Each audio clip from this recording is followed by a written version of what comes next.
తెలంగాణ వ్యతిరేకులని గతంలో వాళ్ళ అధికారంలోకి రాగానే తెలంగాణ వద్దు, తెలంగాణ ఉద్యమకారులను లాఠీలు తీసుకొని కొట్టిన వాళ్ళని, తెలంగాణ ఎందుకు అవసరం లేదని చెప్పేసి ఆంధ్రకు సంబంధించిన వాళ్ళని హోటళ్లలో పెట్టిన వాళ్ళని వీళ్ళందరినీ తీసుకొని పక్కన కూర్చోబెట్టుకొని మంత్రి పదవులు ఇచ్చారు.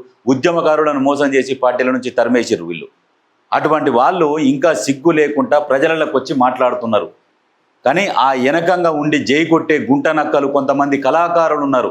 ఆ మధుప్రియ అనే కళాకారిని కొంచెమన్నా ఉండాలి. గద్దర్ తాత అనుకుంటా గద్దర్ తాత వెనకాల తిరిగి గద్దర్ తాత తెలంగాణ సమాజానికి పరిచయం చేసి ప్రతి వేదిక మీదికి తీసుకుపోయి పాటలు పాడిస్తే గద్దర్ తాతని ఆ పేరు తీసుకొని వస్తే గద్దర్ తాతని అవమానపరిచిన కేసీఆర్కు ఇలా జై కొడతా నేను కేసీఆర్కు పాటలు పాడతా అంటే ఆ గద్దర్ అన్న ఆత్మ ఎంత బాధపడుతుందో ఘోషిస్తుందో మనం అర్థం చేసుకోవాలి. ఇగో గిట్టు పైసల కోసం, సిరిఫ్ పైసల కోసమే ఆ మధుప్రియ మాట్లాడుతున్నది. మా ఆత్మని చంపుకొని పాట పాడుతుంది. ఎందుకంటే పైసలు ఉన్నాయి వాళ్ళ కాడ. తెలంగాణ ప్రజల సొమ్ము దోసుకొని ఉన్నారు. ఆ దోసుకున్న పైసలు ఇట్లా ఖర్చు పెడుతున్నారు.